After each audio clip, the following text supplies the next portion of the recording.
Even in an AI-focused world, MacroEdge is in the business of focusing on you. We don't just understand our clients, we listen to what's said and illuminate on what's not. In a world moving at the speed of light, with shifting markets, evolving workforces, and non-stop disruption, MacroEdge helps you to navigate and identify novel opportunities, expand your enterprise, and succeed in tomorrow's world. And it all starts with you. Put your enterprise and your perspective in the driver's seat. We're in the business of you.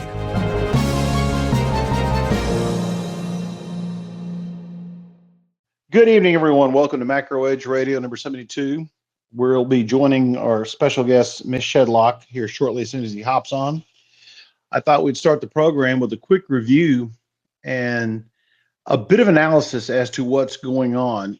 As you can tell, the war is going swimmingly. We've had 22 tacos served in less than 24 hours. We've seen a deliberate pump and dump strategy applied to the oil markets.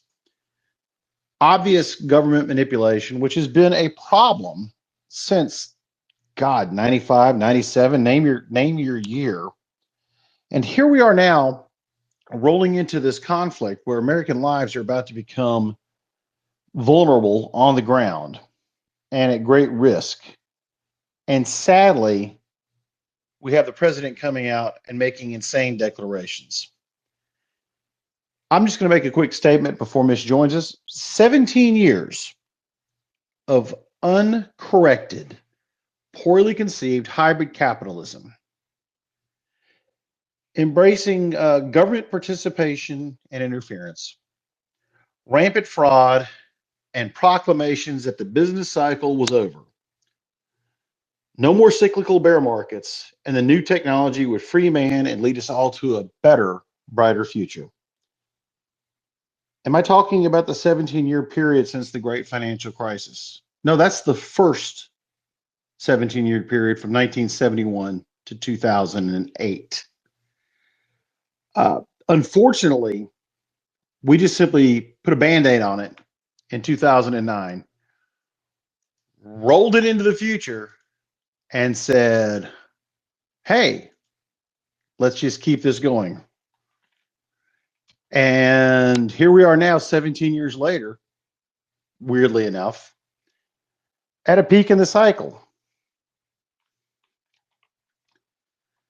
And unfortunately, we're looking at more government interference, state capitalism, aka corporatism, becoming standard operating procedure.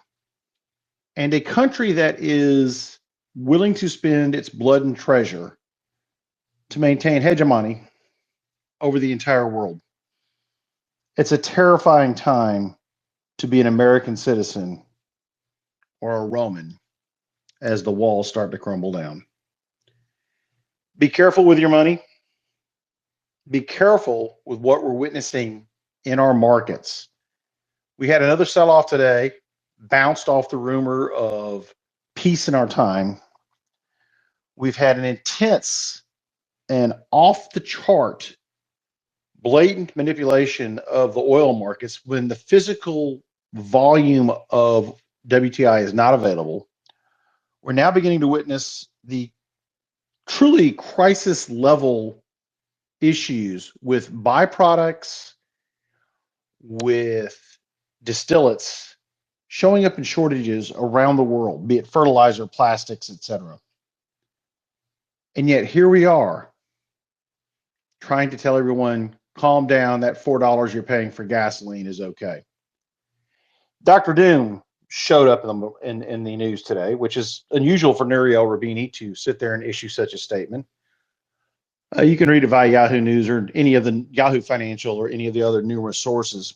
But his commentary focused on what is happening and why he is concerned about the greatest risk, not just to the economy, but to markets. And his commentary was quite focused on embedded, permanently higher levels of inflation. Gee, Dr. Doom, where have you been the last 18 months? As many of us have been warning that we have a major crisis, that we have a problem with higher embedded permanent inflation. And unfortunately, the citizenry bears the brunt of this. While everyone looks at the quote unquote annualized projected rate of inflation, let's take the core at 3.1%. The reality is that the system has set those higher prices at a permanent level, diminishing the disposable income and ability of the lower leg of the K to even exist or function in our society. In the end, this will stir civil unrest. It will stir greater problems within our society as the gig economy is now maxed out. And worse, the gig economy can no longer afford to make it happen. Hello?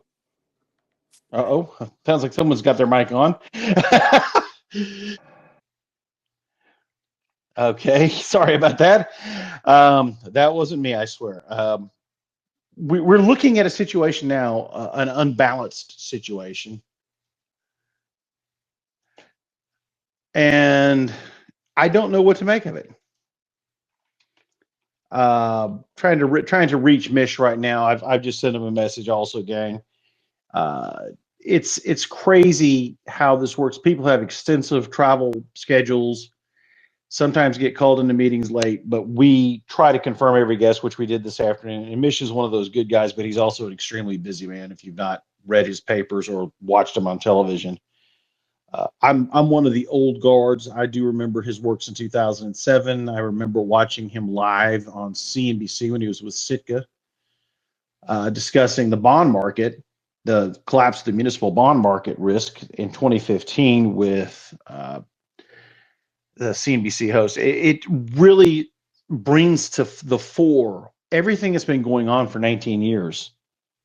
And the unmitigated disaster of all of these policies being lumped together and the idea that we're going to get out of it with a war is naive at best, dangerous at worst, and sadly, a lot of young people are about to pay the price. If you haven't heard the news tonight, I'll just do a quick review already on Mish.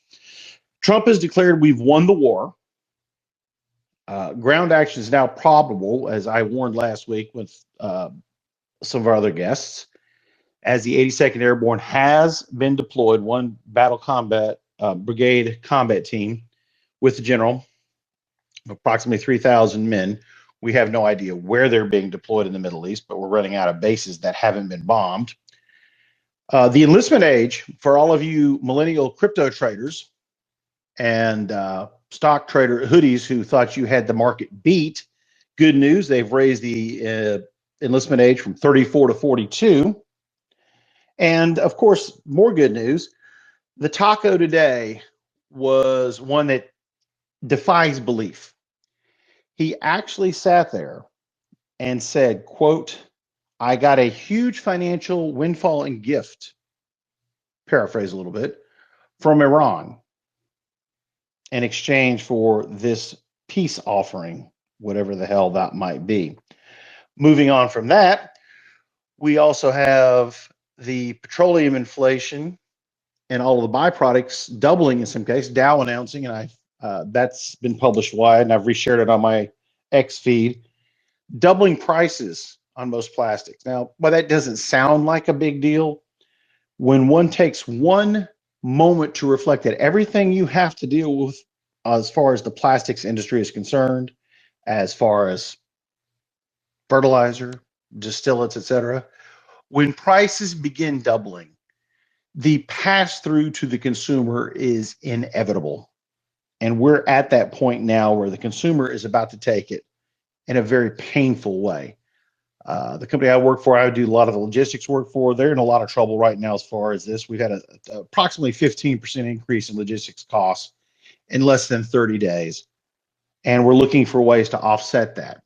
And that is going to be a problem because margins are already thin and dropping down below the 12% level, which was our normal acceptable margin. This means that we're going to have to sit there and find a way to accelerate the cost and pass it on to consumers. And that is the risk you have when you're in business at this point in time. Last but not least, if you haven't been paying attention to the bond markets have pretty much sat there and dismissed everything the Trump administration has said or done. And that's a shame because it tells you that we're looking at a new situation where the smart money once again is telling the truth, warning investors, warning the world they don't believe it. The latest taco took 5 ticks off the 10 threes from 0.68 to 0.63. While that doesn't sound like a big deal, it slows down the bear steeper. What you have to pay attention to is that it is actually a sign that individuals and sovereigns are no longer trusting the levels that we're offering our bonds at. And we had a 2-year auction today that got a D from Santelli and a D minus from other bond analysts because of the tail and because of the lack of foreign participation. And of course, shockingly enough, the number of purchases that had to be made by dealers, which was at a high, in fact, the highest since 2022. Remember those good times? With that being said, the 10-year closed at 430, is at 4.344% yield right now. The 5-year 3.973, but the 2-year 3.711%. Much higher. I'm sorry, I'm looking at the wrong line. Pardon me there. My eyes got crossed. I looked at the 2-month, not the 2-year. The 2-year, interestingly enough, has dropped off my screen. God, I love live stuff. I'll pull it back up. This is turning into a infuriating situation with the bond market because it's going to sit there and create a crisis that people aren't foreseeing. The 2-year at 3.712. Damn it! I just messed that up completely. Oh, sorry about this. This is live radio for you. Sometimes you click on the wrong button and these things happen. 3.875. Excuse me. It was pushing 4% earlier. And I don't know where Mish is, so let me send another text message. So the big picture is this. The bond market is no longer validating any of the tacos. The Iranian government's already come out and denied it. The war is going to continue, and it looks like ground action is about to be precipitated. I'm sorry, but this is not going to sit well with markets. It's not going to sit well with the consumer. And it's damn sure not going to sit well with me if I have to sit there and go to the Caribbean and pay extremely more for this trip. Trust me on that, or deal with long lines at TSA. We really had hoped to get into this in depth with Michael Shedlock tonight. I don't know where he is. We're working on to effort and get in contact with him now, so bear with us, folks.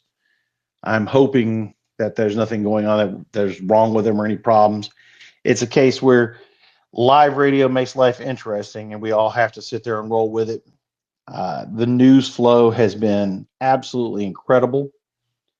If you have not seen the latest from the Middle East, we have seen numerous attacks on all of our bases in Kuwait, the United Arab Emirates, Israel once again.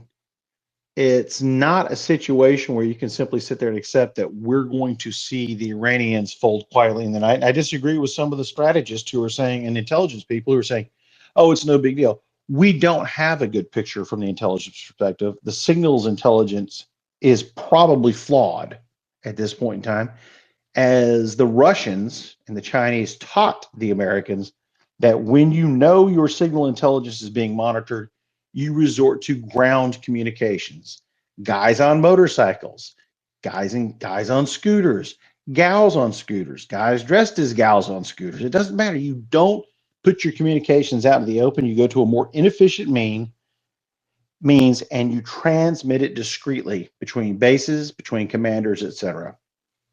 So to listen to people say, well, we know what this government official in Iran is saying, what this government official in Iran is engaged in is a lie.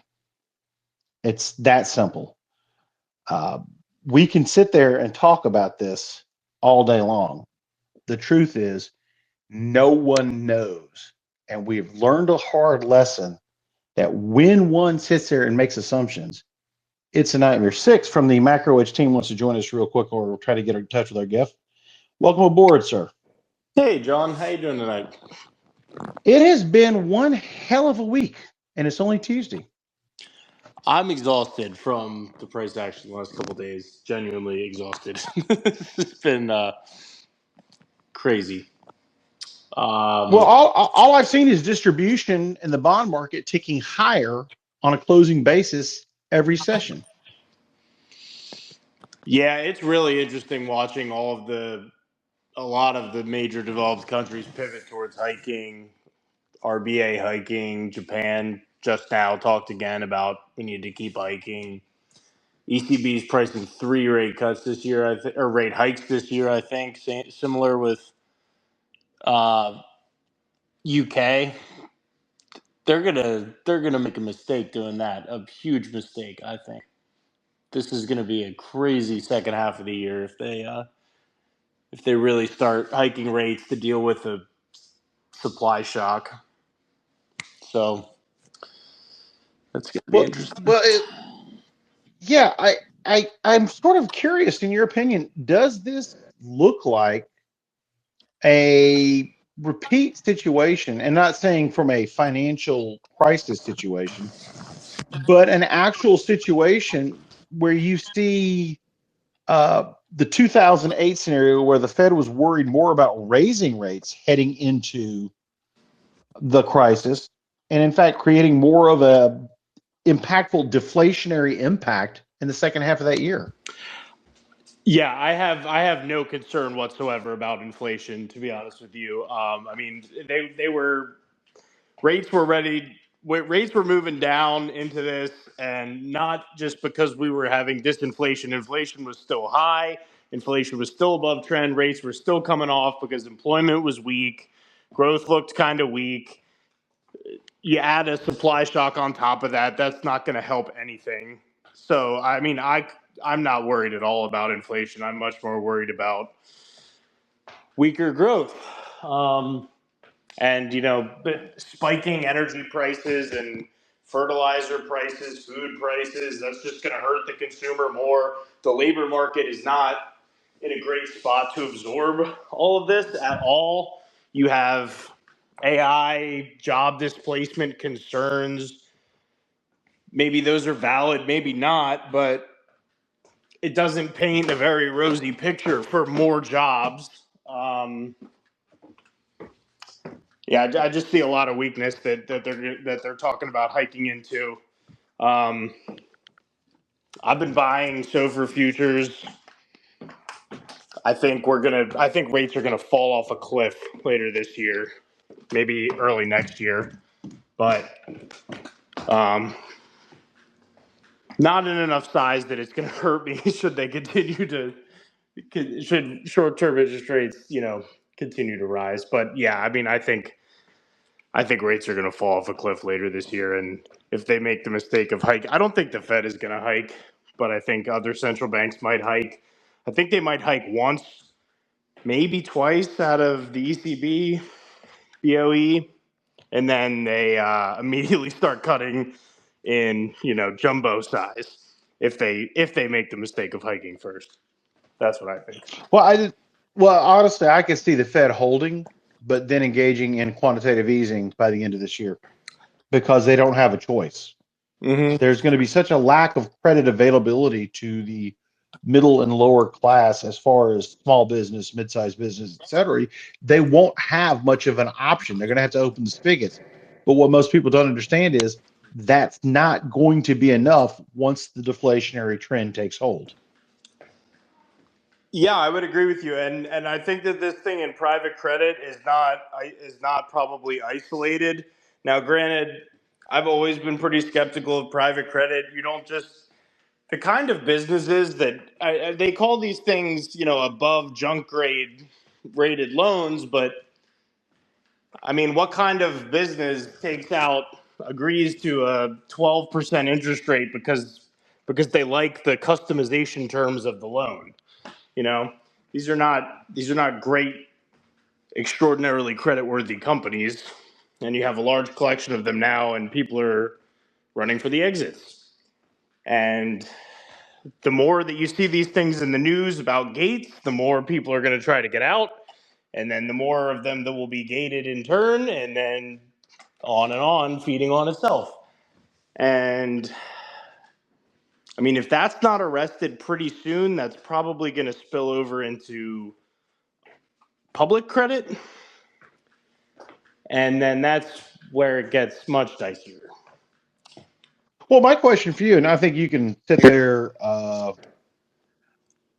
from this perspective, okay, and I have the same concerns you do, but we see a lot of what we witnessed in the '07 period where a lot of private credit funds, CLOs, et cetera, without going and rehashing the entire Big Short script for everyone with the dominoes and the Jenga and all that crap.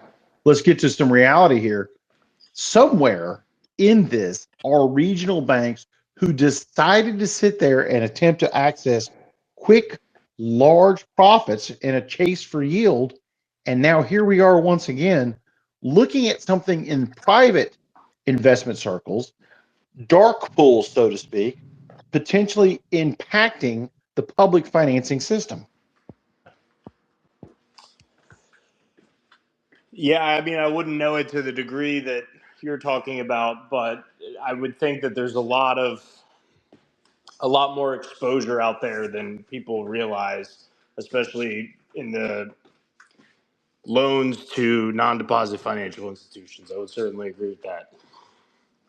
Well, that's what I'm worried about, because it was a very opaque reporting requirement on NDFIs from public banks, except for the major money center banks, the too big to fail crowd. And here we are now rolling into the peak of the crisis with interest rates ticking back towards 7% on a 30-year mortgage. And now you start to see this real estate part hitting a little bit, but the private credit garbage compounding itself onto the markets. That's where you have to wonder who was dumb enough to go out and buy 3-5% of their available capital, take that and invest in this stuff, believing that once again the government would have their back when all is said and done. Yeah. I mean, I've never been a fan of private credit. Every time the private credit wholesalers have come near me, I've told them I want nothing to do with it. So I can't argue with anything you're saying. I don't think it's right or fair to, be both the fund manager and the marker of the value of the asset. I mean, it's like if you let a guy run a hedge fund and say, here's my P&L, trust me. Like, what? But that's 1,000%. I'm AAA because XYZ said so, and we just had one of the credit reporting agencies dinged apparently for failing to accurately mark to market or the valuations of said private assets in some of these funds. And what's the reaction? Oh, well, this is 2007-ish all over again. yeah, the oil spike, I mean, oil spikes tend to coincide with the end of a business cycle, but so that really gives me a lot of pause, and I'm not sure how the thing that I struggle to wrap my head around is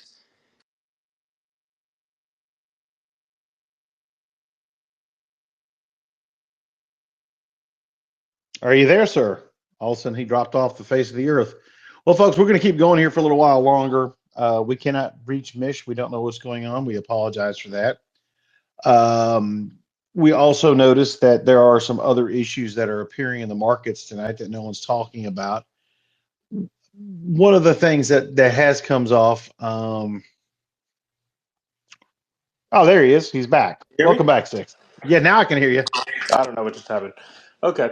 Yeah. Well, I don't even remember what I was saying, to be honest with you. You were talking about the sudden peak of the sudden surge in oil prices coinciding with financial crisis to follow, which did happen in 08, gang. Right.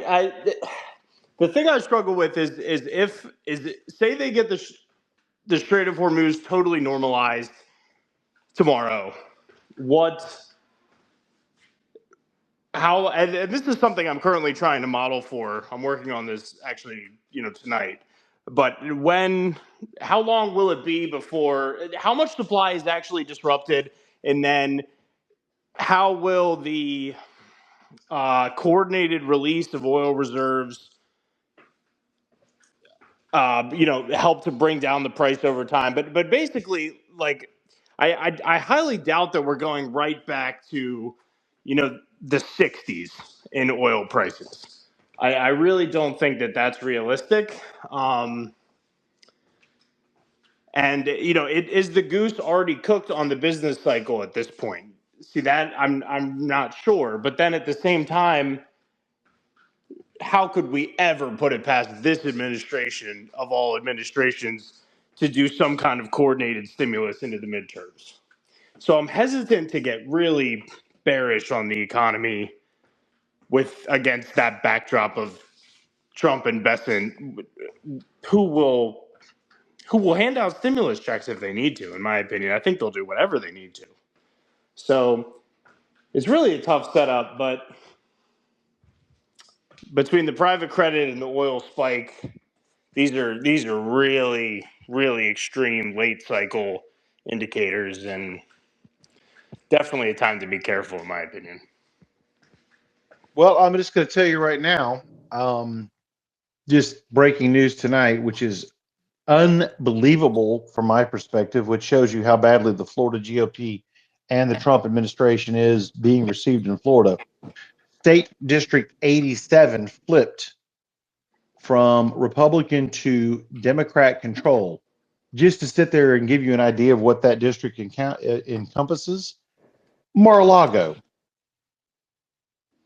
Does it really? Yes. I can't make this stuff up.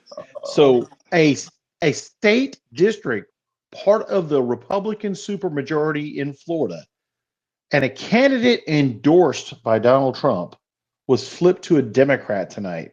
So if anybody thinks $5 gasoline, $4 gasoline is unpopular, start paying attention to special elections and start paying attention to what's occurring, because the next step, and Six will speak to this briefly. Okay, everyone, I think I'm back. Please let me know if you can hear me, because this thing went total bug fest. Sorry about that, Six. Are you there? Can you hear me, sir? I can hear you. I'm telling you, the bug fest known as X continues. I'm telling you, this is absolutely ridiculous. And perhaps he should sit there and stop chasing sex robots and start pursuing a better application technology before he sits there and kills the world by creating Terminators with his garbage app. Sorry about that, gang. Had to get that off my chest, because it's been a nonstop bug fest, whether you're writing, posting, or trying to do X spaces. Well, gang, we apologize to our guests. We've been efforting to talk to him. We can't get a hold of him. We don't know what happened. This is live radio. This occurs. And of course, life moves on.